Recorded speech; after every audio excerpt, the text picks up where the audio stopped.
नमस्कार, जय श्री कृष्णा। आज मैं आपको इस वीडियो में बताने जा रही हूँ कि यदि आप की जन्म पत्री में मिथुन राशि में सूर्य विद्यमान है तो वह किस तरह का प्रभाव आपकी जन्म पत्री में प्रदान करेगा और आपके जीवन में किस तरह का प्रभाव प्रदान करेगा। बहुत सारे सवाल होते हैं हमारे जीवन में जिससे कि हम दो चार होते हैं और कभी कभी ऐसा होता है हमारे जीवन में जिसका जवाब भी हमारे तक नहीं हो पाता है, लेकिन फिर भी हम ज्योतिष के माध्यम से जानने की कोशिश करते हैं कि क्या सच में ये ग्रह इस तरह का प्रभाव दे रहा है हमारी जन्मपत्री में। तो चलिए हम बताते हैं और आप अपनी जन्मपत्री में देख लें कि यदि प्रथम भाव से लेकर द्वादश भाव तक 3 नंबर में आपका सूर्य विद्यमान है तो आप मिथुन राशि में आपका सूर्य विद्यमान है और उसका प्रभाव आपके जीवन में कैसा पड़ने वाला है और किस तरह से पड़ रहा है, इस विषय की जानकारी इस वीडियो में मैं आपको प्रदान कर रही हूँ। तो सबसे पहले आप देख लें कि यदि मिथुन राशि का सूर्य आपकी जन्म पत्री में है तो क्या क्या चीज़ें आपको मिलने वाली हैं और क्या क्या चीज़ें ऐसी हैं जिससे आपको बचना है। ठीक है, मिथुन राशि में यदि आपकी जन्मपत्री में सूर्य विद्यमान है तो आपके जीवन में धन की कमी बिल्कुल नहीं रहेगी। आप धनवान लोगों में गिने जाएंगे, यानी धन की, क्योंकि सूर्य और जो बुध है वह सम होता है और बहुत ही शुभता आपस में प्रदान करते हैं। जब ये दोनों ग्रह एक साथ जन्मपत्री में विद्यमान होते हैं, अगर बुध अस्त नहीं है तो बुधादित्य योग का निर्माण होता है, बुधादित्य योग नामक राजयोग का निर्माण होता है। तो इसीलिए यदि मिथुन राशि में जब भी बुध होता है तो उसको शुभता प्राप्त होती है और ऐसे लोगों के जीवन में धन के साथ साथ प्रेम का भी बहुत बड़ा भंडार होता है। ऐसे लोग प्रेमी होते हैं अपने जीवन में, यानी एक दूसरे से प्रेम पूर्वक व्यवहार करने वाले होते हैं। इतिहास के बहुत ही प्रेमी होते हैं ऐसे लोग जिसके जन्मपत्री में मिथुन राशि में सूर्य विद्यमान होता है। वो हिस्टोरिकल चीज़ों को बहुत ज़्यादा पसंद करते हैं, यानी पुरातत्व से जुड़े हुए चीज़ें, इतिहास से जुड़े हुए चीज़ें, पुरानी चीज़ें, चाहे वो एंसेंट हो चाहे मॉडर्न हो, इन सब चीज़ों में वो बहुत ही ज़्यादा रुचि रखते हैं और प्रेम रखते हैं। इससे संबंधित एजुकेशन लेना पसंद करते हैं या इससे संबंधित कार्य क्षेत्र में कार्य करना ऐसे लोग निश्चित तौर पर पसंद करते हैं। बहुत ही उदार होते हैं अपने जीवन में, विवेक की जो पराकाष्ठा होती है ऐसे लोगों में पाई जाती है जिसके भी जन्मपत्री में मिथुन राशि में सूर्य विद्यमान होता है। विद्वानों की श्रेणी में गिने जाते हैं। बुद्धि का जो वर्चस्व है वह आपको इनके समाज में देखने के लिए मिलता है। जब भी मिथुन राशि में सूर्य विद्यमान होता है आपकी जन्मपत्री में मान सम्मान सब कुछ आपको आपके जीवन में मिलता है। और वाणी, क्योंकि बुध जो है वह वाणी का कारक ग्रह है।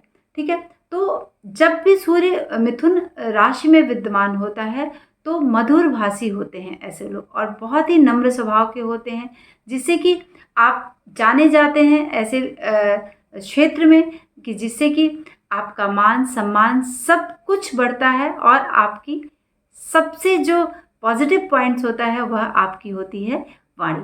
वाणी के द्वारा आप लोगों में जाने जाते हैं, लोगों में प्यार पाते हैं और इसकी शुभता आपके जीवन में देखने के लिए परिलक्षित होती है।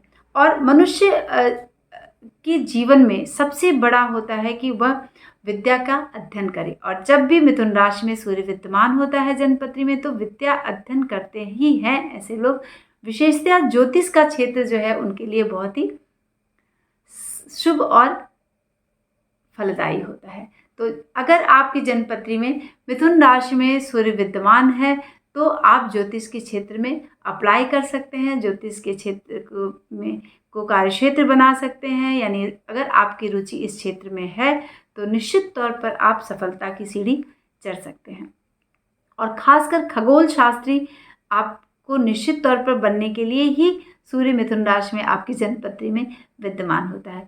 भौतिक विज्ञान, उपग्रह विज्ञान, ठीक है, और साक्षात सिद्धांत ज्योतिष को आप पढ़ सकते हैं जिससे कि उसकी शुभता आपको यहाँ पर मिलती है यदि आपकी जन्मपत्री में सूर्य मिथुन राशि में विद्यमान है। गणितज्ञ होते हैं ऐसे लोग और गणित का जो पोर्शन, जो गणित का पक्ष है वो बहुत ही बलवान होता है। तो इससे रिलेटेड अगर आपके के जन्मपत्री में सूर्य जो है वो मिथुन राशि में विद्यमान है, तो आप इस क्षेत्र को अपना सकते हैं। और अगर आप सोच रहे हैं मन ही मन कि अब हमें ज्योतिष बनना है, ज्योतिष पढ़ना है, तो एकदम से आप इस चीज़ को शुरू करिए और उच्चता की शिखर पर अपने इस गुण को ले जाइए। और इसमें ज्योतिष के क्षेत्र में कार्यकुशलता मिलती है उनको, और वो बहुत ही माहिर एक स्तंभ होते हैं। जब मिथुन राशि में सूर्य विद्यमान होता है तो इस तरह का जो ज्ञान है उनके लिए बना ही है, ऐसे लोगों के लिए वह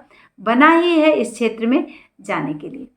ठीक है, तो ये शुभता होती है। बहुत ही एक से दो पॉइंट जो होते हैं इस तरह के, जो आप नेगेटिव पॉइंट्स में देखें, जिसको हम ना के बराबर कह सकते हैं। जब भी मिथुन राशि में सूर्य विद्यमान होता है आपकी जन्मपत्री में, तो शुभता ही शुभता ज़्यादा होती है, यानी 95 to 98% शुभता आपको मिलती है।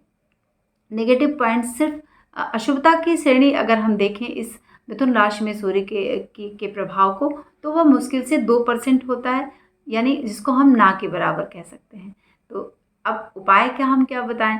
अगर मिथुन राशि में सूर्य विद्यमान है आपके, तो आप सूर्य को और स्ट्रॉन्ग कर सकते हैं, बुध को और बल दे सकते हैं, जिससे कि आप जिस भी क्षेत्र में, और खासकर गणित, सिद्धांत, भौतिक विज्ञान, खगोल शास्त्र, एस्ट्रोनॉमी अगर आप पढ़ रहे हैं, तो उसमें और शुभता आपको यहाँ पर मिलने वाली है। और अगर आप सोच रहे हैं या फिर आप कैरियर बनाना चाहते हैं, तो आप इन क्षेत्रों में अपने कैरियर को बना सकते हैं, यदि आपकी जन्मपत्री में सूर्य जो है वह मिथुन राशि में विद्यमान है।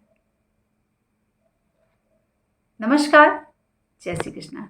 और हाँ, अभी तक अगर आपने हमारे इस चैनल को सब्सक्राइब नहीं किया है मित्रों, तो प्लीज़ सब्सक्राइब करें और अपने दोस्तों में साझा ज़रूर करें। और हाँ, कुछ भी पूछना है तो आप कमेंट के माध्यम से हमसे जुड़ सकते हैं, पूछ सकते हैं।